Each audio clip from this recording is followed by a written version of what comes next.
Are we? Uh, okay. Okay. Cool. Uh, yeah. Hello, everyone. Shout out everyone watching right now and at the watch party. Welcome to Odyssey 2024 season number 1. And my name is Ferris, joined by Claire on the caster desk. And today we have 2 games lined up like usual. And the first one that we are going to start off with today is Beans versus Sky Splitters. And we're going to get right into that one. And Claire, how are you doing on this fine Sunday evening? I'm doing pretty solid, I would say. Just watching a bunch of things, keeping up with the world that is esports, and I'm ready to dive into this League of Legends game here, dealing with this game of Beans versus Sky Splitters and immediately hopping into these 3 bands of draft. Yep, we're going to hop into it. We see 2 jungle bands over from the side of Beans. They're taking away that Viego and the Volley Bear. We see a Gangplank band over from Sky Splitters, so that must mean, and again, usually in these Odyssey leagues, people are banning out people's comfort picks and everything. So there's most definitely a GP player on Bean's side. Not too sure who that is. Obviously, it's probably their top laner, but yeah, taking out those comfort picks, Zed as well. Skarner, rather new, just got reworked in the grand scheme of things. It's still fairly recent, so taking that one away as well. And now we will head into the picks and see what both of these teams are rocking with just to start us off. And the first pick is going to be that Jinx for B1.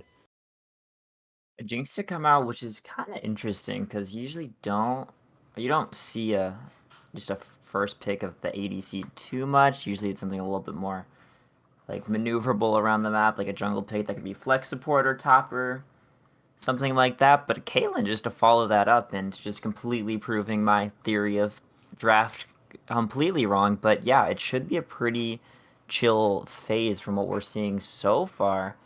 But to come in as a Blitzcrank.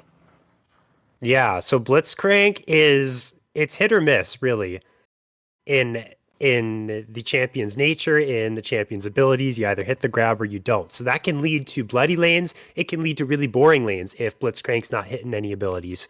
So we'll see how that works out. I do like the Leona pick though versus Blitzcrank, and the reason is if Blitzcrank accidentally hooks Leona, well, Leona is perfectly fine with that. She can then continue to engage onto Caitlyn or whoever else is nearby and can just tank up for the team. And it's almost like the Blitzcrank engages for you, pulls in your engage and then lands a bunch of CC. And I also like how Jinx has range against Caitlyn with the rockets. So I honestly think this is a Bean's favorite bot lane so far. And now we're opening up into the next bit of the draft, which is those picks outside of the bot lane. And Diana is going to be the first one revealed to us for the side of Beans. Flex pick could be jungle, could be mid. We'll have to find out as more picks are revealed. And a Wukong. Now this is kind of interesting, right? Because it can go top, it can go into the jungle, and we're just not too sure. I guess you could flex it mid if you really wanted to do that. It is as a Diana. I don't think it would be the worst matchup of all time, but I would imagine they're looking for something a bit more AP favored for Sky Splitters into the mid position. But the bans right after that to come through, it's gonna be Yasuo Urgot. Just trying to make those solo lanes as difficult as possible for all those Beans players, and followed by a Swain and a Darius. So the Darius ban, that would lead us to believe that Beans at this point in the draft think that Wukong is likely going to go into the jungle, or at least it could go into the jungle, and they're still worried about some top lane picks. The Urgot ban is interesting because Urgot has shown himself a little bit more in League recently. Obviously, he has his loyal fan base of players, but even in pro play, there are teams that are starting to play Urgot as a strong counter into these very powerful top lane champions like the Renekton, at least in the pro example, and then other champions too. Urgot can be effective. So going to take that one off the board. And it looks like Beans was correct in their assumption that this Wukong is likely a jungle pick, because now they picked themselves that Mordekaiser, and this is also the recently buffed Mordekaiser as well. So Quicksilver Sash, the well-known counter so to speak, to the Death Realm has now been nerfed. It's removed. You can't cleanse the Death Realm anymore. And also there's a few more tweaks to his kit, but this is a more powerful Mordekaiser. We'll see if it can bring Sky Splitters some success in the game in this game. And to come after that is a Rammus, which kind of surprises me. We could see that flex into the jungle. I wouldn't be kind of surprised to see a Mordekaiser or a Rammus picked right after a Mord was just picked. That doesn't seem like the greatest matchup for the Rammus top lane. So I would assume Sky Splitters is aiming towards that's going to be into the jungle. And then a Trundle. So both of these picks, could be flexed either way. I'm thinking it's the Trundle top Rammus jungle personally, but it's just going to be Sky Splitters to respond to that and, figure out what they want to put in mid, I'm assuming. Yeah, and the Trundle pick is it doesn't get the greatest of value. There's no super tank on Sky Splitters, so the subjugation value drops down a bit, but Trundle can win a 1 versus 1 against Mordekaiser, and certainly if we get to a point in the game where the side lane becomes very important, Trundle functions a lot nicer to a side lane than Mordekaiser does, who lacks that DPS and that quick damage you can apply to towers, that wave clear. You kind of have to use your abilities to clear waves. You don't have the constant auto attacks like the Trundle does. So that's likely the advantage that Beans have over Sky Splitters in this game if it does come to that. But in terms of 5 versus 5, there's fantastic engage for Sky Splitters. Mordekaiser can blip Rammus out of the fight, and Rammus doesn't like magic damage. So this is an interaction that could work in their favor nicely. And it all depends on maybe they find Blitzcrank picks as well. So I think so far, both teams have conditions to win fights. It's just going to come down to who can find their killer engage first. Can Beans find the Moonfall with Diana and the Solar Flares with Leona onto key targets? Or can a hook be found from Sky Splitters? Can they find huge Cyclones and combine it with Galio's ultimate? That's going to be sort of the name of the game. And I wonder if the side lane will play a role too. And if these teams want to move away from the team fights. But it looks like we're game ready, and we're just going to jump right into it, and we're going to have to find out for ourselves. Yeah, and looking at this draft as we get into this game here, I really have no idea who to favor into this. Earlier into the draft, that bot lane looking a bit more favored towards this Bean side, but after that, there's just a lot of ways that both of these teams could pick their fights and play around the map. And I'm just extremely interested to see how they opt to do that. But first, we got to start here in the laning phase, and this is going to go through a Blitzcrank to come out, one of the more notable invade supports. So I'm sure Beans is going to be on the watch out for this, and we might actually see a level 1 fight for the first time in what seems like, like 4 or 5 weeks. And they're going to try this play here. So Kyo's going to throw a ward in this brush, or maybe just go for a blind hook.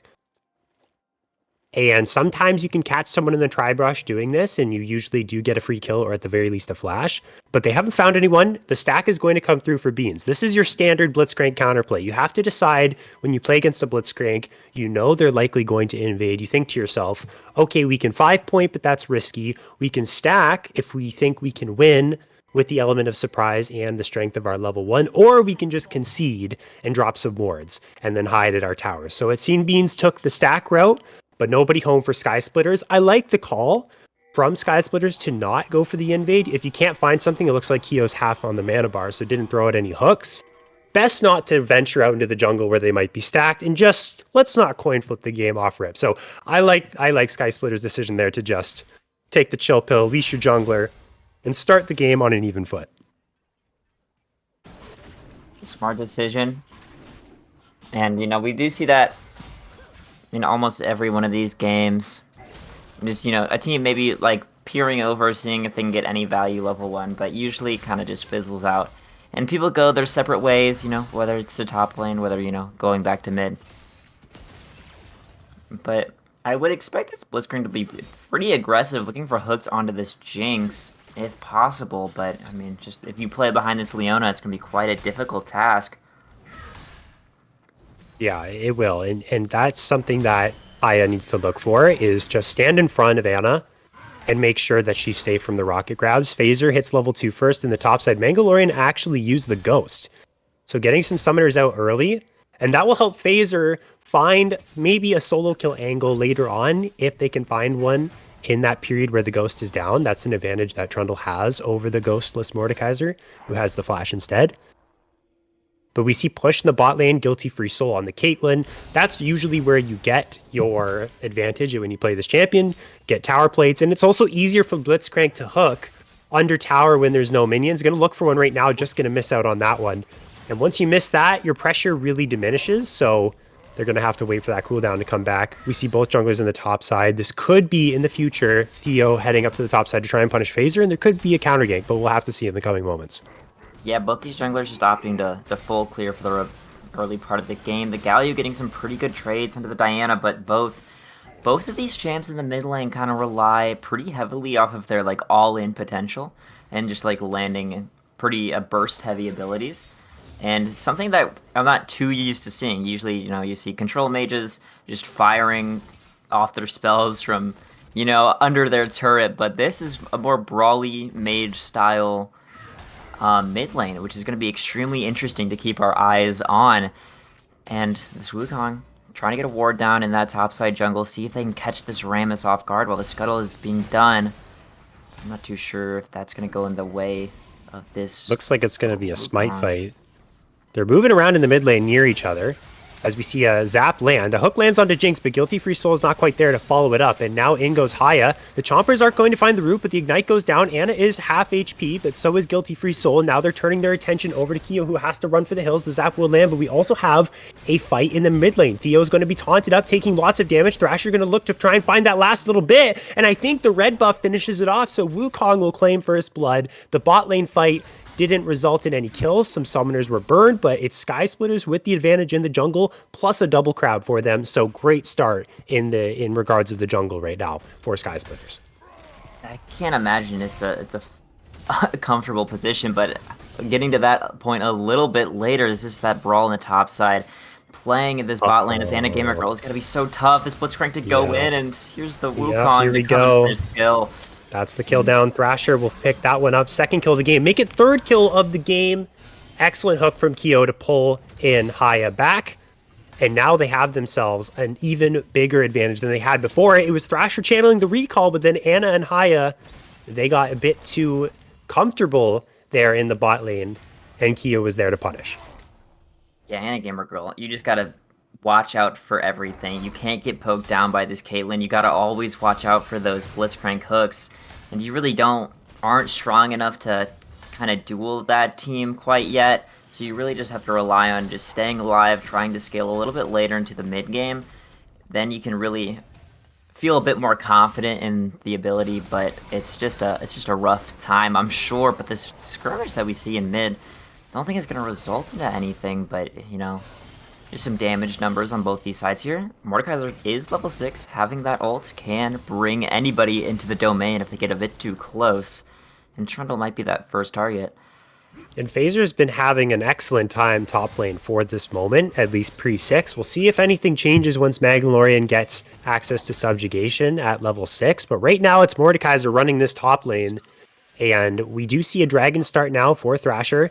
And they do have priority sort of in this bot lane. Rammus is on the other side of the map, so they will be a 3v2 in case Anna and Haya try to contest, which I don't think they will. So this should be first Drake going over to Sky Splitters. We'll see if the trade is made, if Theo decides to turn to the Grubs once they see that this dragon has been taken. It looks like they're moving over to that objective, but right now Phaser has priority, so he could also move down. And now we see Haya, who has decided to try and get involved in this dragon play, is going to flash over the wall, but Keo finds the grab, and this should most definitely be a kill now. Chompers are going to fly over the wall, but that isn't going to help out the Leona who's stuck in the pit. Just give the kill over to Thrasher or Guilty Free Soul. Either one is okay. The Pilts over Peacemaker will go wide, and this will be a slow burn for Haya, but finally falls in that dragon pit.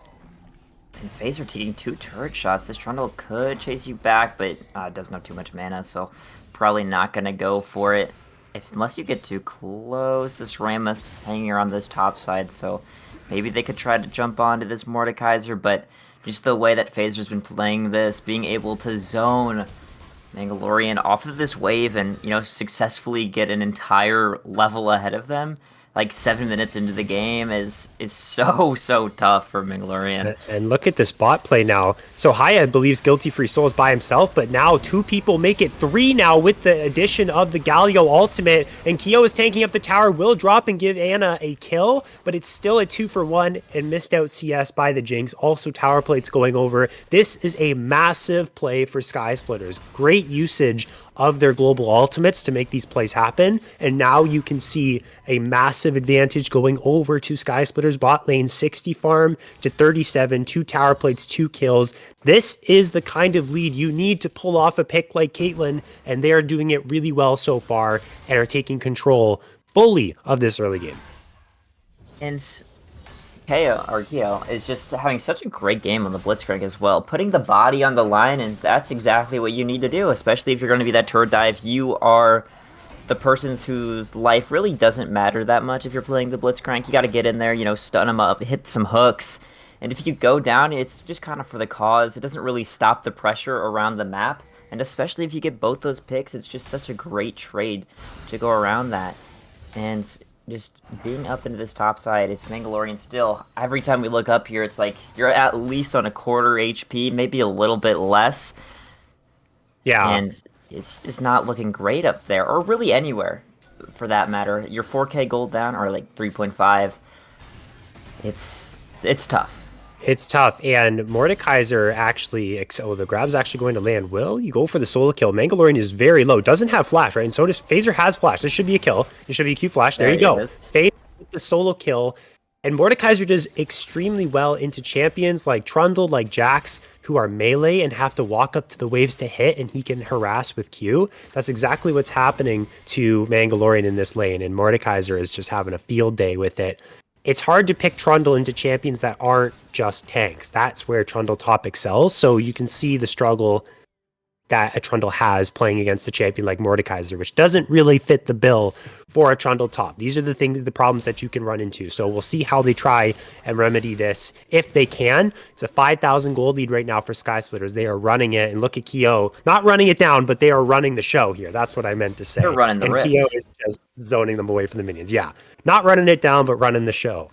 That's what we're talking about here for Sky Splitters. Yeah, and that point you say, makes me wonder why pick Trundle on 5, It's a bit of an odd pick, especially since, Mord was picked up pretty early on in the draft, so maybe just an oversight, maybe, has played the matchup before, and the Mordekaiser was not playing as well as Phaser is, so it could be a couple of different things, and obviously, hindsight, looking at it now, maybe not the pick, but, we're still only 10 minutes into the game. Trundle has a really great late game, so it could be possible. And FaZe always just hanging onto this domain, but dealing so much damage to this Trundle that is just trying to build like a bruiser. They tried to make a play onto Kyo, and it looks like the flash was burned. So that's all they're going to get is the flash off the Blitzcrank. So not something you want right now. You definitely want more if you are Beans. And we talked a lot about top lane, we talked a lot about bot lane, but even in the mid lane for Sky Splitters, Hayasaka on the Galio has been finding lots of success versus the melee champion, which is the Diana. It's also a magic damage champion, and you have that passive magic damage shield. But we're going to see a 1v1 happen now. Snyderman simply doesn't do nearly enough damage to Galio's HP bar to threaten him in any way. And also Thrasher is hovering around those grubs. But here comes Theo, going to try and get involved. Does not have the ultimate, did use it bot lane. There comes the taunt, going to cancel the Powerball. Excellently played by Hayasaka, and is likely going to continue to join Theo in the river to defend those Void Grubs, which are being taken. And now we're seeing engage in the bot side. That's going to be the hook that lands on the high. But remember, this is a Leona, and this is someone who does like to go in. We're going to see the Solar Flare drop down, but we're going to go back to the Grubs play. It was Theo who tries to find a steal, but is going to drop in the end. Did get that 4th Grub. They're denying that 3 Grubs there from Sky Splitters, and the kill was also found in the bot side. Hook doesn't land, but once again, they continue to find advantages all across the map. But Thief is still having fire in the hole, so it... Oh, teleport. Here we go. Needing to watch out. Yep, High is going to find the stun. Trundle could absolutely get a lot of value here. Yep, there's the kill. Yeah, that's good stuff. It's something.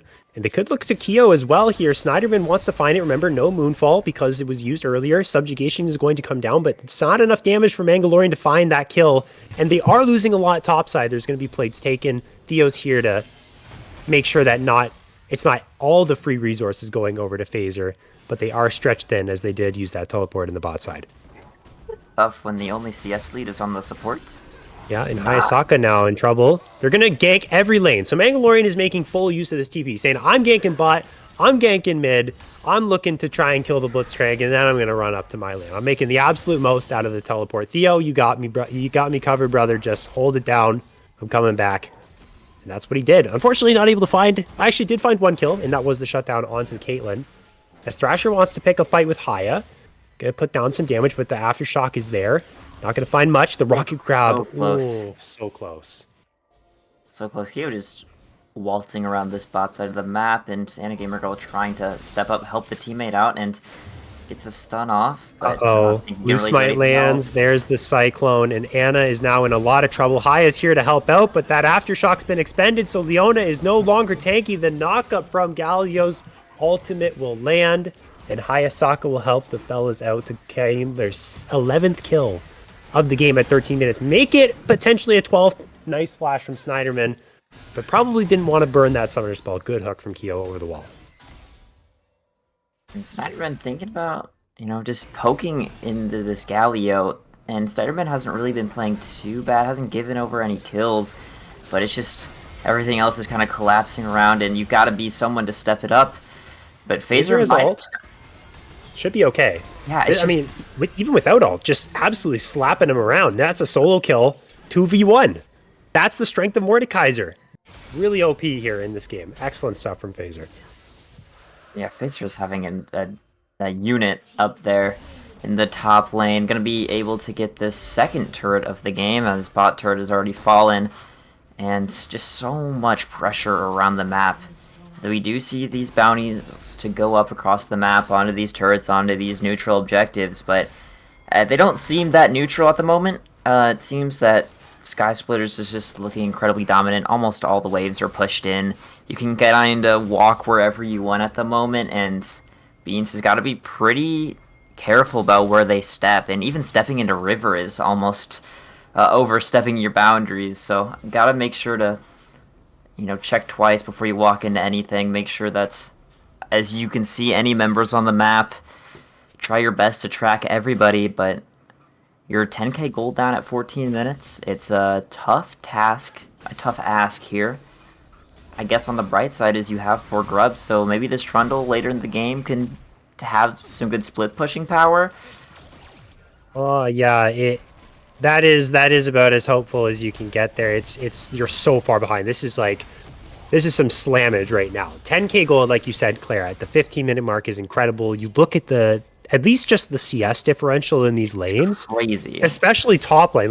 This is almost a flame horizon at the 15-minute mark, which is incredible. So shout out Phaser for such a great lane phase. We're going to see the 1v1 happen here in the bot lane, and Hayasaka's health bar is not moving. It's not moving. Snyderman is tilted beyond belief right now, saying, guys, I've expended everything and his health bar has not moved. Help me out. What do I do here in this situation? That is the situation of the gold. They're so far behind. They had good vision set up in their jungle, but they can't make any plays because no one really does enough to bring them anything at this point. That is how far behind they are. So I don't know, Claire.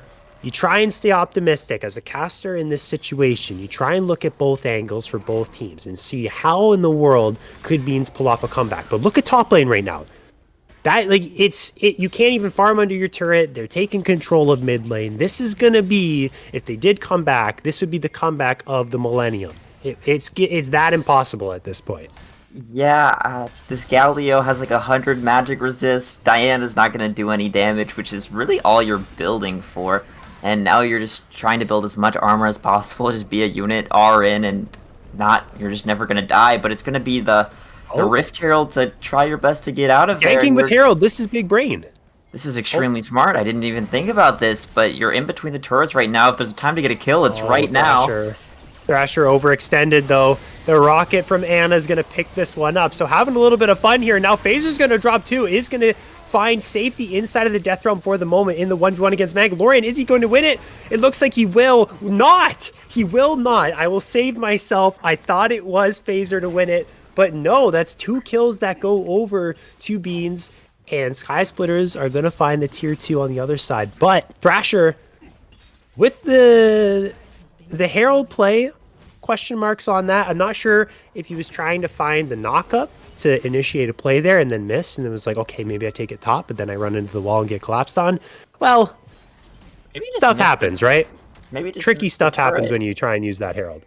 It's new. It's a new addition. That's what we gotta go with there. But yeah, a bit silly around the rift here. But I don't think it really should matter too much. You did give over like 1,000 gold, but you're still over 10k gold lead. You're gonna pick up this next Drake whenever that wishes to spawn. It should be in the next couple of minutes here.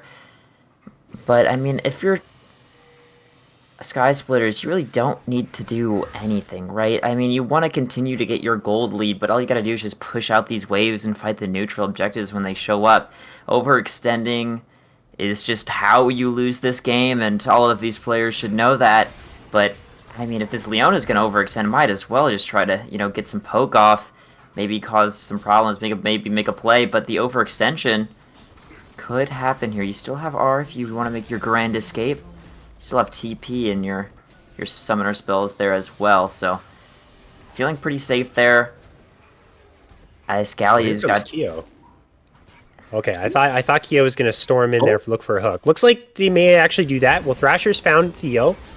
Gonna have to get out with the ultimate solar flare to slow it down. The rocket grab will miss. Keo came in hot, like a rocket ship, just ready to find a hook and get a play started. But Hayasaka is going way in as deep as they possibly can in that health bar. Like I said earlier, Kanik Rookern, Frozen Heart, there's no damage being dealt to this Galio. It's a big moonfall, but there isn't enough damage. There's not enough follow-up into the Death Realm. Goes Snyderman. FaZe are going to win out that 1v1, finds the kill with the passive. Theo's next target.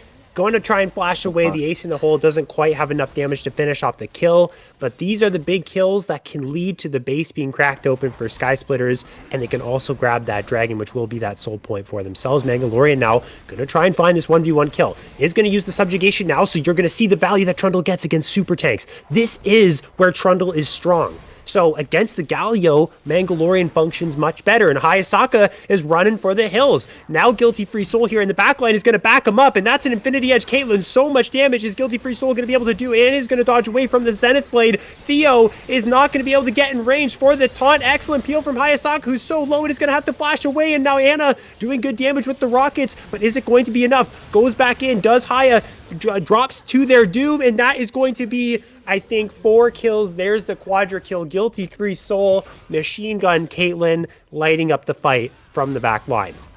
So much. Actually, I think we're going to go for the penta. Caitlyn. This could be a penta here. Yeah, and there it is, a pentakill out of Guilty Free Soul, and as this happens, they should just be able to crack open the base. The Trundle does respawn, so they're going to actually respect that respawn, fall back. I mean, they have so much power. This Caitlyn's probably sitting on, what, like 4k gold?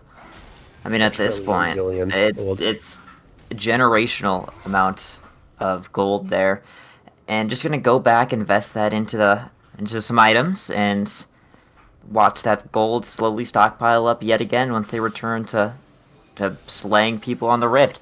But I mean, Baron's up. You can try and do that. That's unfortunately he's kind of Bean's only saving grace here, unless you can pick off Guilty Free Soul. Guilty Free Soul. This is a 1k. This is a 1k bounty, and can Theo grab it? Looks like the Galio ultimate was canceled. I think it was by what I assume to be a Leona on the Galio's face in the bot lane there, or towards that bot side, maybe closer to mid lane. Haya and Anna, they're gonna say, okay guys, we're hitting him. I'm doing my job. It's just not working. I need new mechanisms. Doing negative damage to the Galio. I'm healing him, guys. Help me out here. And Haya doesn't give a damn. That's a 3-person taunt, and that is going to be the engage that the Sky Splitters need to find that fight win, and they could turn tail towards that Baron, and that should be, with that Baron, close to the end of the game. It should be, and they could probably just go for the end right now. I mean, what are the respawn timers? 28 seconds, 22 seconds.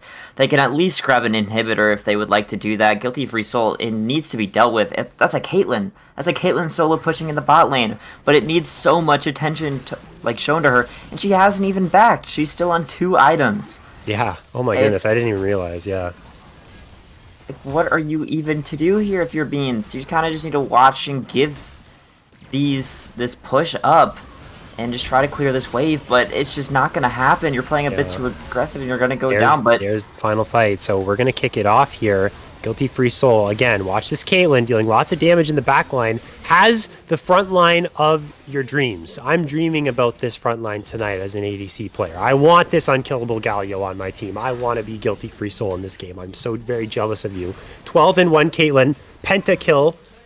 Shout outs to Guilty Free Soul. Congratulations on that, and congratulations to Sky Splitters to pick up this win here after that final kill does come through onto Theo, going out with a vengeance, or at least tried yeah. to, with your dignity, fighting till the very end. And it's a good try. And this is what Sky Splitters is one of the top teams, right? Ape is undefeated. They took down Sky Splitters last week, but Sky Splitters is the team that is definitively in second here. And I believe Beans is yet to pick up a win. So this was a little bit of a lopsided matchup this time around, but yeah, 27-6. It doesn't get a whole lot worse than that. Good fight from Beans, but Sky Splitters, shout out to you guys. You guys played some pretty good League of Legends today.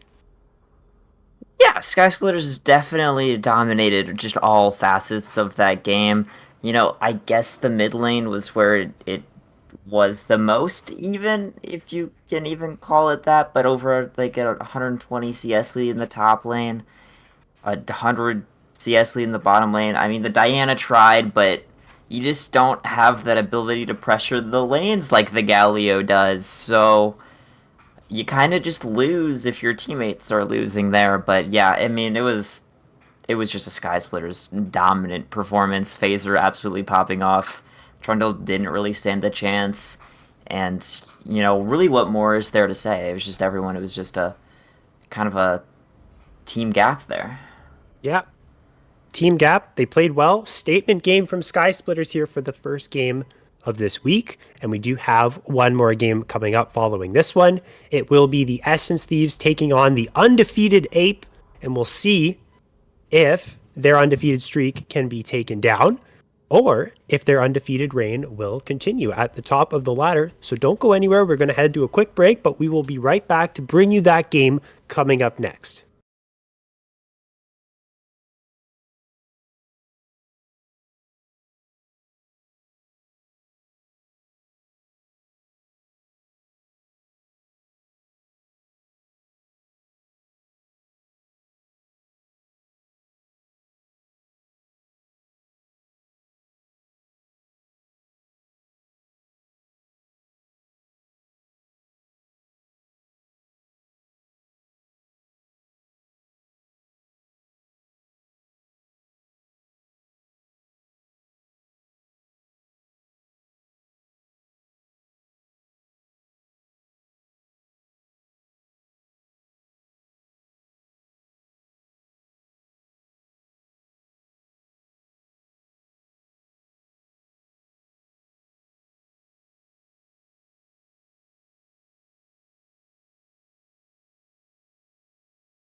Goodbye, old draft. Goodbye, old draft.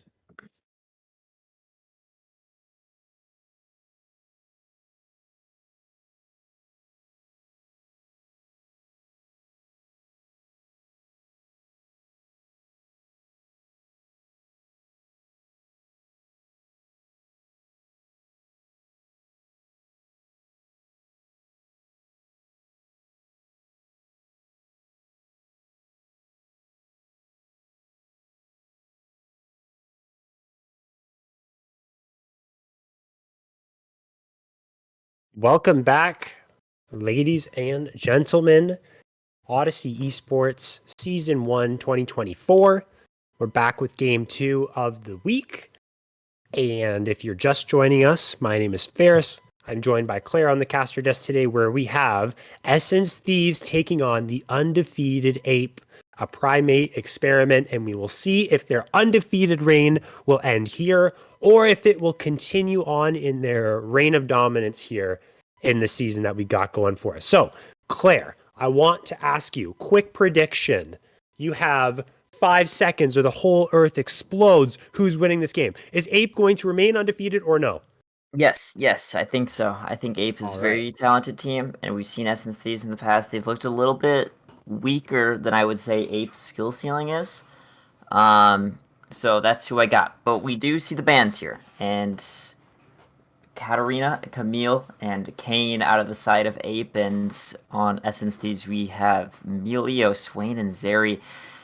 It's always weird to me that we see a lot of Swain bans because in Katarina, just because it is a lot more, solo based bans and solo targeting players. So it's always fun to see how everyone knows and what everyone's like OTP is and what they like to play in ranked. So Yes. And I do believe with the Katarina ban, I believe it is Sinja who is playing for Essence Thieves. I'm going to have to take a wild guess. I know Sinja's played in the league, and I'm not sure if Sinja is a substitute or if he is on a main roster, but his Katarina is fantastic. I've played against it in some in-houses, and I've firsthand as an ADC witnessed the power of his Katarina, and it's not fun. And I don't blame Ape for saying, hey, we're not playing against that. So they're going to take that one away. Yeah, and just like you said, Claire, it's just people's solo queue dominant picks, their comfort picks, get them off the board. Comfort is something that every team is going to try and deny to the best of their ability. And once again, the blue one pick is going to be an ADC. This time around, it's going to be a Xayah. So safe ADC to blind pick. We'll see what the response will be from Essence Thieves. and a Zyra to come out for a blind pick of Essence Thieves, being followed by, whatever their next pick is going to be. It's going to be an Ashe Zyra bot lane versus arguably the best team in the league is very bold. Yeah, they're just trying to channel that season. Oh, is it season 6 or season 5? I can't really remember if it was season 5 or season 6. The SKT Rocks Tiger series where they had the Ashe and the Zyras and the MF support counter pick, but they're trying to channel the energy of that legendary best of 5 in LoL Esports. I like the response from Ape, which is the Blitzcrank. Now, I do believe this is Talia on the Zyra. She is someone who loves to play the Zyra. It's drawn some bans. Pretty good Zyra here for the Essence Thieves. The plants can block the rocket grab, so we'll see if that plays a factor here in the bot lane. Zyra, you can know when you're playing against a really good Zyra player when they start blocking your hooks and skill shots with the plants. It's something that's really tilting, but it's a great part about Zyra that you can utilize. We'll see if that ends up becoming a factor in this lane. It may not. But that is going to be the response nonetheless from Ape, and they are going to select the Rumble, which can be a mid lane pick, it can be a top lane pick, most likely a top lane pick. It could even be thrown into the jungle. So having that flex is pretty good for Ape there. Rumble at the current meta or moment in time is a very flexible champion. So we're gonna get into here, and we're gonna get a Viego, which is very interesting to see. Not the pick I would have imagined, because these last two picks from Essence Thieves needing to, get some more peel for this Ashe and this Zyra, make sure they have some cover, whether that be in the mid lane or the top lane. I'm aiming more towards the top lane in that remark, but it is interesting to see. Yeah, you were talking about that bot lane matchup, that Blitzcrank is kind of countered in some ways by the Zyra, but if you do land a hook, it's kind of tough for the SNC's bot lane. Yeah, it's always tough when Blitz starts landing those hooks. And this time against Blitzcrank, you don't have something like a Leona who, in theory, can tank a hook. So it does become more dangerous. Zyra does do well against melee engaged champions, though. They have a hard time getting into her range. The plants are annoying, the root's annoying, the ultimate's annoying. And I like the Viego pick too from Essence Thieves. Ashe is a marksman champion, can very easily carry games, but functions a little bit better as a utility marksman and isn't as great as a primary carry. So having Viego there, who can carry games with the resets, builds that damage, likes to farm up a lot, get lots of gold, and carry games, I think it's good synergy. At least if we're going to mention anything about the synergy between jungle and bot, that's something that I can see working out nicely for SNCs in this draft so far. But getting into these bans here, going to see that Yone and this Darius over from Essence Thieves makes a lot of sense. That mid matchup and that top matchup, I guess, in theory, could still be in play. I think that I guess Darius could be flexed into either of those roles, and maybe jungle if you're really feeling it. But what is Ape having in store for us? A Syndra and Zed. Yeah, that mid lane champion still yet to be picked for Essence Thieves. So Ape is trying to minimize the champion pool there in the mid lane as best as they can. They've already targeted it with the Katarina pick as well, like I mentioned earlier. And we'll see. First pick for Essence Thieves. Are they going to try and find the counter pick for their mid laner? That would make sense as the Rumble's already picked. And Set is going to be that pick on R4 for the Essence Thieves. That will likely go into the Rumble in the top lane. And I know Rumble does well against champions like Renekton, which is typically the picks that Rumble has played against, at least in the pro scene. Now, Set has a little bit of nicer tools to combat something like a Rumble who wants to kite away with the Flame Spitter. You have the Face Breaker, you can pull the Rumble in. You have a shield with your Haymaker, the big damage that you can deal. So I think this is going to be a skill matchup up here in the top lane, and we do see a lot of blood in Odyssey. And I think if any top lane could start to get bloody, it could definitely be this one based on the picks. And a Volley Bear. Now that could be, I'm assuming that's going to be put into the jungle, if I'm thinking right. Could also be put into that top lane if this Rumble would rather go mid. Maybe they're still deciding that, I mean, as the draft goes on. But this final pick coming out of Ape is, what is this going to be? It's going to be a Silas. That's definitely going mid. Probably Rumble top and throwing this Volley Bear into the jungle. A very strong team comp. A lot of feel we have for the Xayah and for this Rumble that can really activate them into those team fights. And the Silas has a lot of great targets for him, but this is going to be a pretty tough matchup in the earlier stages versus the Zakali. I've already shouted out I believe it was the season 6, 2016 Worlds with the Ashe Zyra for SNCs, but now we can shout out at least 2022 Worlds. That would be season 12 with the Silas Akali mid lane matchup. It's a pretty historic and iconic lane. It's kind of like the Azir. It's like an Azir Corki lane, but way more exciting. And I believe this is Sinja's Akali, and Sinja has had lots of success with this pick in the past this season with Akali. And so maybe this can be something that can bring Essence Thieves an advantage in this matchup and in this game. So I like that they saved the counter pick for mid lane. They did have that red side, so they do have access to that counter pick, and that's going to be the answer. So a lot riding on this mid lane matchup. That's the counter pick that Essence Thieves went for. We'll see if they can find success with the Akali in the mid lane. Hopping into this, is it, the question is, are we going to see a level 1 fight? I'm betting on no, but it could be. Oh, we are still. This is still a Beans versus not Sky Splitters UI, but that is not the teams that we have on the Rift at the moment. All of these players pathing towards the bot side jungle, so we might see it. Maybe we will see a level 1 fight.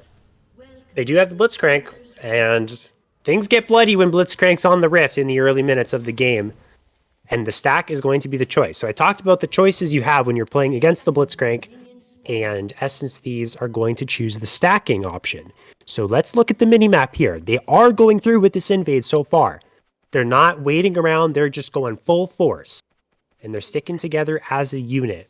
And so they're going to walk up. When you are Essence Thieves in this situation, you see that they're walking up to this brush and you focus the first person that you see. And if you bottle all of your damage onto one person, then you will win this early game fight. But they actually haven't crossed paths just yet. And now it's Ape right now with the element of surprise, but it looks like they're just going to back away. So we could have had a Massacre Claire, but with their positioning, both teams' positioning, we've avoided it. We get so close in every one of these games. We just inching closer. And then one of these games, we'll finally see it. But it's not going to be this one today. Everyone just going back to their buffs, leashing it for their junglers. And with these junglers... Oh, it's the Volibear top. We didn't even mention that. The Rumble is inside the jungle here. So yeah, it is Supro on this Volibear. And I'm imagining with these two junglers, we're just going to see some full clears. Diego wanting to power farm till he can finally get some resets off, and this Rumble not really having the craziest gank potential till a bit later into the game, but it could still, things could spiral out of control, players could be pulled away from their lanes, and a fight could break loose, at any time. You never know what's happening in Odyssey Esports. I want to primarily focus on bot lane because Ashe is a champion that likes to win the lane and needs to win the lane. It's a good counter pick, and this is a great game for Ashe. Does very well into the low range of the Xayah. So I want to see Talia and Mr. Miyagi find themselves advantages in this lane. Otherwise, it will be key to take over the late game. Xayah is a much more efficient marksman towards the later stages of the game, has much more damage and lots better options to peel herself. So the advantage of the Ashe right now is that laning phase. Excellent two-person route there from Talia. You can see how difficult it can get with the range of the Ashe. So we want to see an advantage here for Essence Thieves early on, and we also want to see them winning out in the spin lane because we did talk about that counter pick too. This bot lane is probably actually, all of these lanes are kind of pretty exciting. Top lane is just going to be a brawl most of these, but everything could happen so faster in the bot lane. If only you land a hook, if you land a root and you could jump on top of somebody, and then it's a bit tough and the game could be completely swapped on its head. Revenger just looking for a hook if possible. We haven't really seen, I don't think we've even seen any Blitzcrank utility used here. Still sitting at 100 mana, or full mana, 100%. Check out this top lane. Basil's waiting in the tri-brush. And I believe Basil, now finds that now is the moment to strike. And now Troll is here for the counter gank, but Supro's in some big trouble right now. Does get the shield, but will they be able to get away? Does flash away, but Munchman follow flashes at a later moment. Troll right now is looking for the kill onto Munchman, but still has that haymaker, and Troll is going to use the flash to get away from that ability and escape with a sliver of health. But walking back, my friend, you are so very low, and Basil will pounce on that opportunity, uses the flash in combination with the Spectral Law to find first blood, and that will be Essence Thieves on the board early with a successful top play, but they're not done yet. Supro, no flash. Sinja, excellent heads-up play from the mid lane. They're going to look for this dive. Munchman can take it for the moment because they have the Haymaker shield. Sinja will find the kill, the perfect person to put it on, not only because they're a carry, but because they invested time moving from mid to top. Excellent start for Essence Thieves so far. And a great heads-up play there from Sinja to push out mid-wave and immediately start pathing top as that fight was going on. A great call. If one of the, the jungler, if Munchman or Basil called that out. Great stuff from that team there. But a hook to come through, and that's Talia. I'm sure you're not going to be alive for too much longer there, but a trade to come through. Mr. Miyagi finds the trade. Troll was here, but just got played by Ring Around the Rosie. Is going to not going to be able to find much. Doesn't have flash, so won't be able to close the gap onto Mr. Miyagi here, who's just being a little annoying. Gonna put some damage into that Rumble before he leaves the bot lane, and that's going to be a 1-for-1. So Revenger found the hook, but fortunately able to trade one back is Mr. Miyagi. So things still looking pretty good down there for Essence Thieves. Yeah, a 1-for-1 trade, and trading the support for the ADC is definitely a trade. But yeah, you can see just how powerful this Akali is going to be and how much damage it can be done from her onto this Sylas. And you got to be so much more respectful into this matchup if you're Kizak than I'm assuming a lot of other Sylas matchups. Usually you can get away with a lot of things, but not in this one. Yeah, Sylas oftentimes is playing against a ranged champion who, if he gets in range of, can kind of stat check them and really put the hurt on, but not the Akali this time around. Once that Shuriken lands, there's some quick trades, combine the Shroud in those trades, and you really win out in them. And now Munchman's hit level 6. So Supro, with no flash, is most definitely dead here. That's some unfortunate timing. And I also want to quickly, after that play happens, talk about why that happened. So Supro's level 5 because he missed out on so much XP from that dive. So even though he had the push and had more minions on his wave, Munchman had that extra XP, hits level 6 and surprises Supro. He says, oh, I have the push in this lane, but I'm not hitting level 6 first. That surprises him. Now he has no flash. Munchman, that's a free kill once he hits 6 there and your opponent has no flash. So that's kind of what happens when you go for these plays and you deny XP like that. You can find yourself more advantages as the game progresses. So that's an interesting insight into how that solo kill actually happened. The great hook back onto our Mr. Miyagi. I think you might just go down. Flash is burned, but you can't really invest too much more. No more feathers Sinja, there. So much damage from the Akali here. Picks up the kill onto Troll, who's lingering in the river. And Essence Thieves find more advantages. 5 kills to 1. Claire, it's looking good for them so far. Let's see. Can Ape bring themselves back from this small deficit that they found themselves in the early game? This is a true test of their strength as a team. It's one thing when you stomp teams and you win out, but can you recover from a deficit like this? We've seen it before. We've seen Ape have early loss, or like faltering a little bit early into the game, but we've also seen Sinja have absolute crazy value on top of this Akali before. I think it was like 2 weeks ago. We saw Essence Thieves and Sinja had like a crazy performance, going like 17-1 on Akali and just taking over the map. And it's kind of looking like that could be the same case if you're still keeping up this momentum. Maybe not to that extent, but still, Sinja's a very talented player, and as long as you can continue to keep your lead, you're looking pretty good. You have those 3 grubs up. That dragon hasn't been taken by anybody yet, but the trades would rather be gone through in this side lane.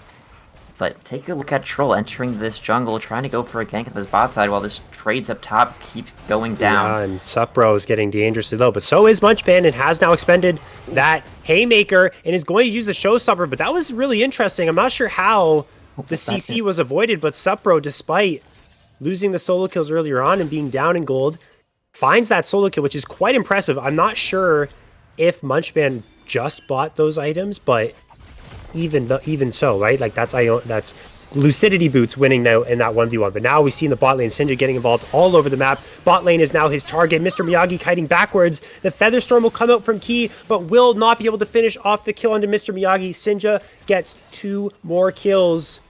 And Claire, you and I talk about this Akali. We know what it can do. It's starting to come online here. The Heartbreaker has to be used from Basil to get away.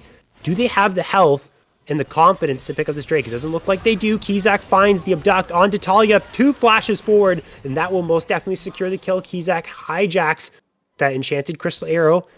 Will he use it? So Troll is moving, looking for maybe a play in between the tower. Kizak is thinking about using this arrow, but it doesn't look like he's going to. And the play will fizzle out at that. And maybe like positioning towards this dragon. It is on vision, so they know that it's going to be happening. Ash arrow not up quite yet, so can't get too much vision or stop it at the moment. And it does seem that Essence Thieves just going to give up this first Drake. It makes a lot of sense, trying to get back to land and get their farm back going. So not wanting to overstay or overstep or really test the limits of Ape, because if you give Ape anything, they'll absolutely run away with it. But Talia maybe overstepping. In trouble now. Yeah. That's yeah, exactly what you're talking about, Claire. You can't relax. This is the, so to speak, best team in the league. So you have to continue to apply pressure. You have to continue to play at your best.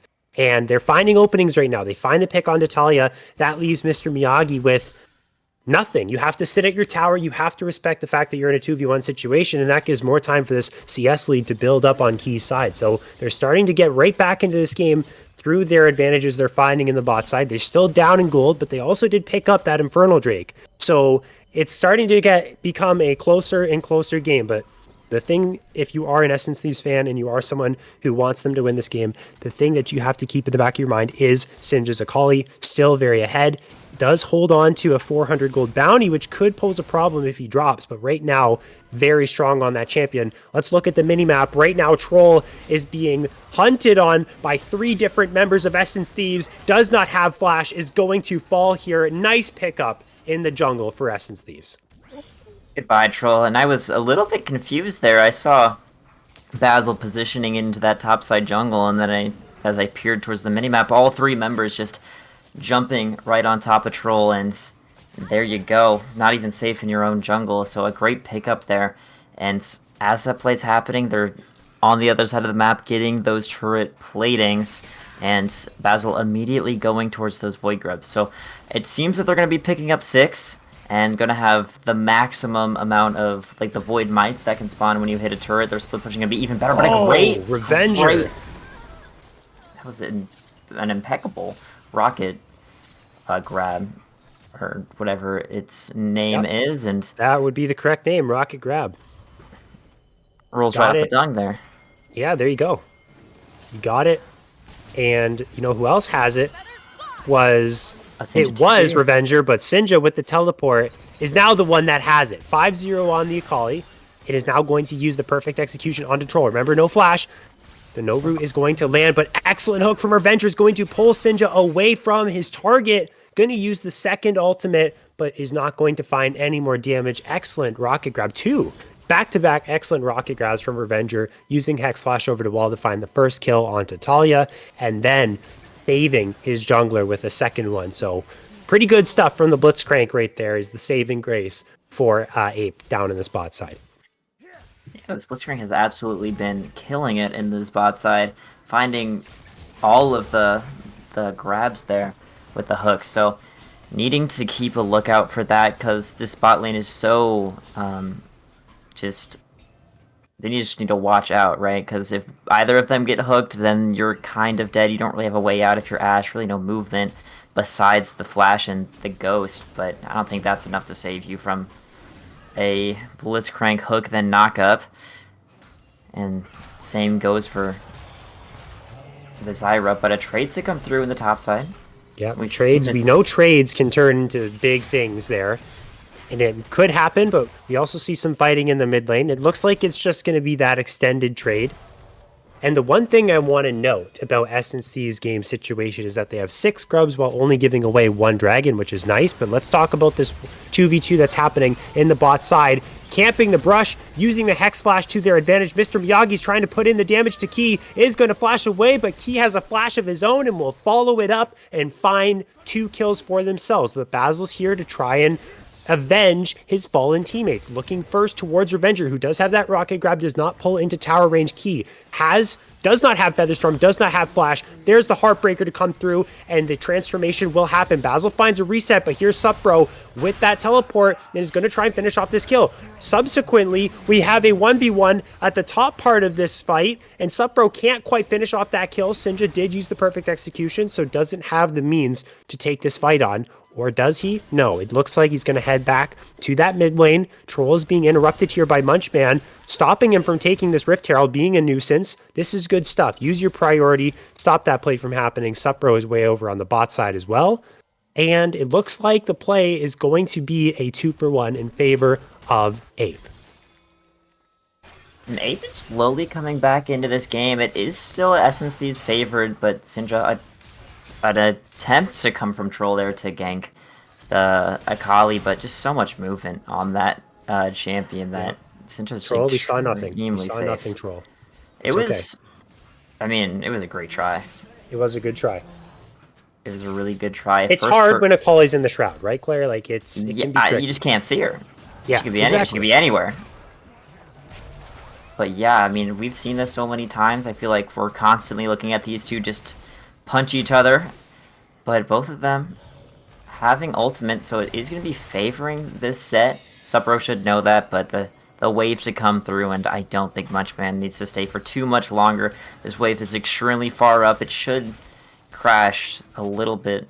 Well, they got to push it fast, though, because they have two people converging onto their location. Talia does find some good damage, but again, this is Xayah and is safe in many situations that other ADCs are not. Here comes a teleport. Talia is so close to falling and is going to drop to the Flame Spitter, but has Troll overextended. It looks like he has. Munchman is going to use the Showstopper, and now the Face Breaker to pull in the Xayah and find the kill. Continues to tank with the shields. Probably will drop, maybe not. The Triumph will save the day. Munchman with the play of the century. Those are the kinds of plays that you need to make to slay the kings of the league, and that is what kind of plays Munchman is making. Now Kizak trying to save this play with the hijacked Heartbreaker is going to find that first kill, but Sinja is right there to bring it back, and they are on fire down in the bot side. A 6k gold lead roughly to Essence Thieves 16 minutes in.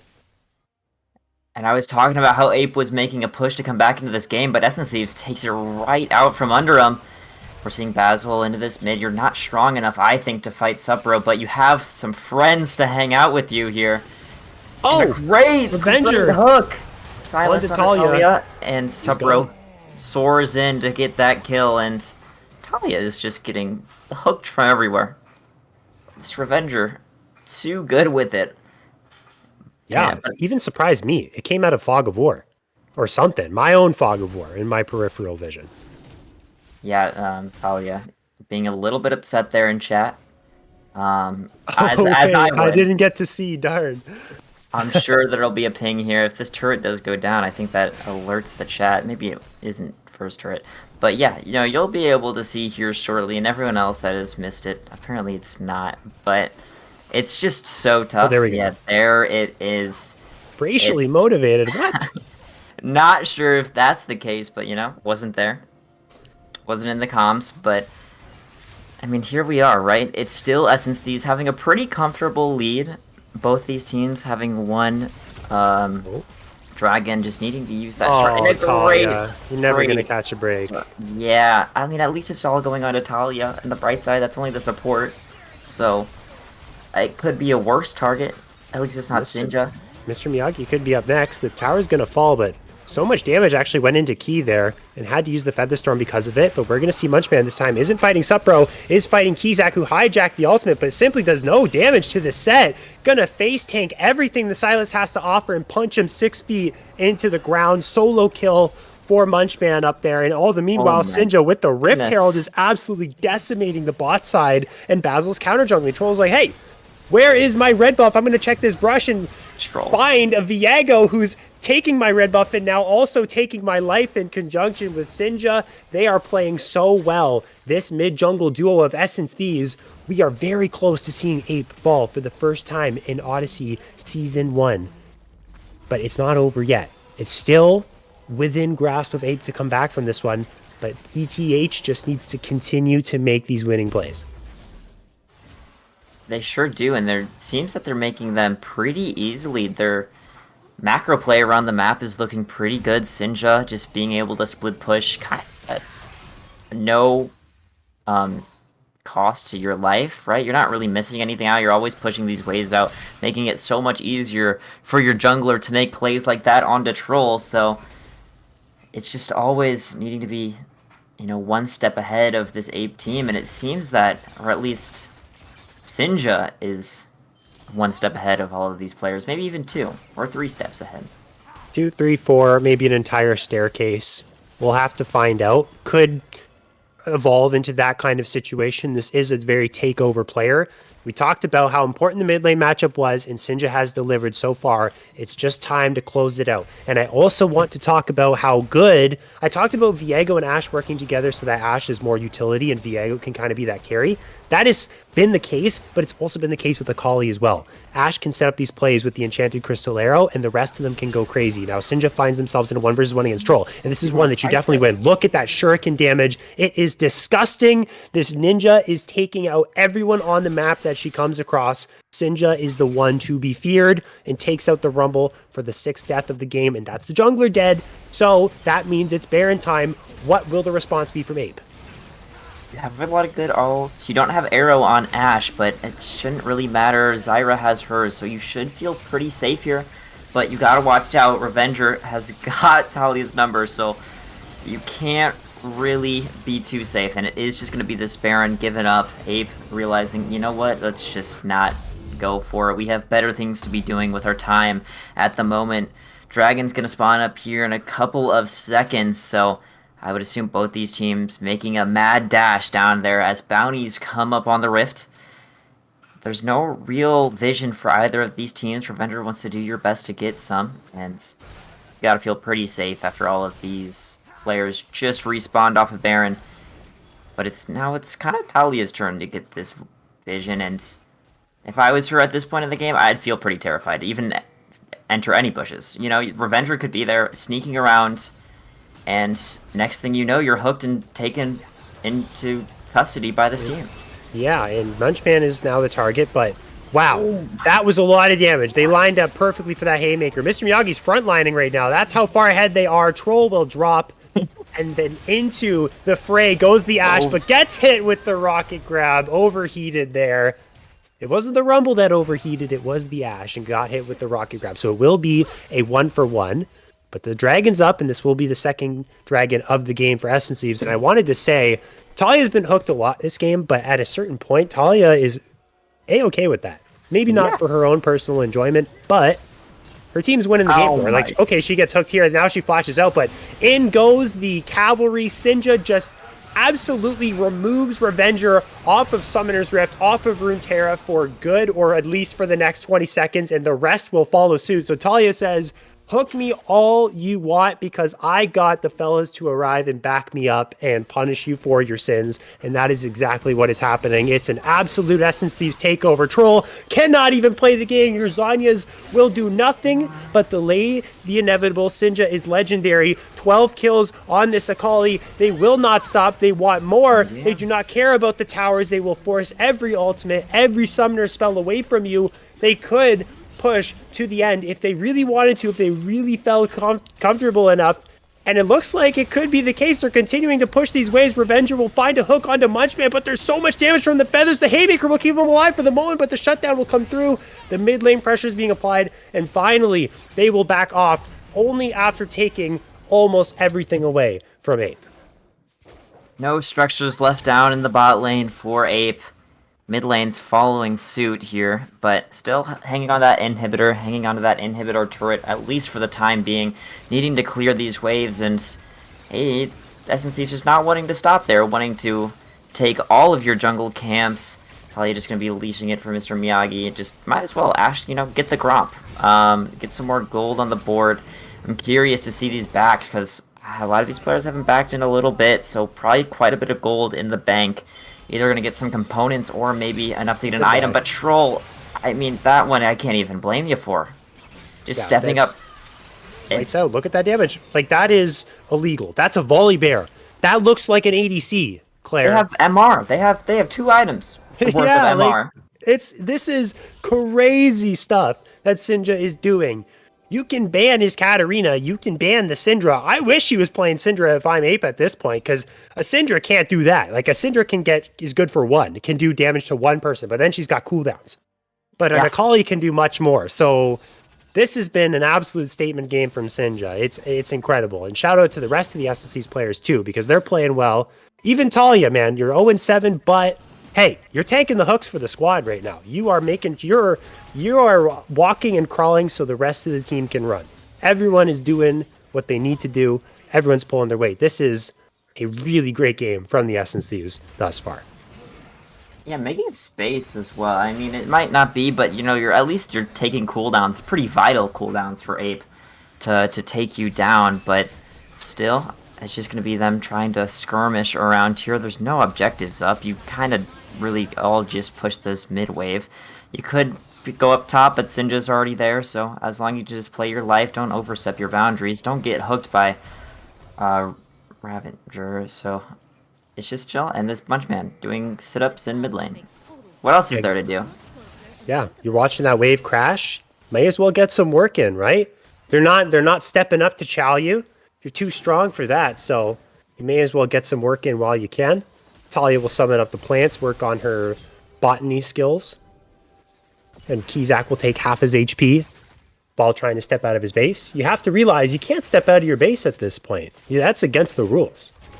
You can hang around in that top third of the map because you're missing an inhib there, so that's even a danger zone. It's a 5-person stack right now. Well, Singe is in the top side, trying to push down that tier 2, but they continuously get mid prio.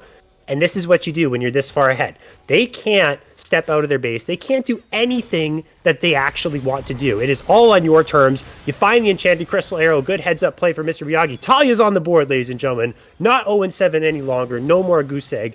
Respect her name. 1 kill on that Zyra. On the board, making a name for herself, and they will continue to siege down this mid lane, and they're going to start off the fight. They don't care about a tower. Look at Key's HP bar. Munchman is in there fighting. Mr. Miyagi can't quite find the damage to finish off the kill, but Basil, cloned, cosplaying as a Blitzcrank, finds the hook. They will find the kill. They will drop the mid lane tier 3, and they will take the inhibitor, and I believe they have what it takes to end the game. There's only 2 people alive. That is Supro, that is Key, but they cannot stand against the might of the Essence Thieves. They will be the first team to take down a primate experiment here in season number 1. Can they do it right now, though? The Nexus is exposed, but your champions are very low on health. But Munchman doesn't really care. He's saying, I'm going 1v3 right now. I want to get it done right now. So much damage from that Haymaker, but they take him down, and they hold on by the very skin of their teeth. It's not looking great, lacking structures, their base.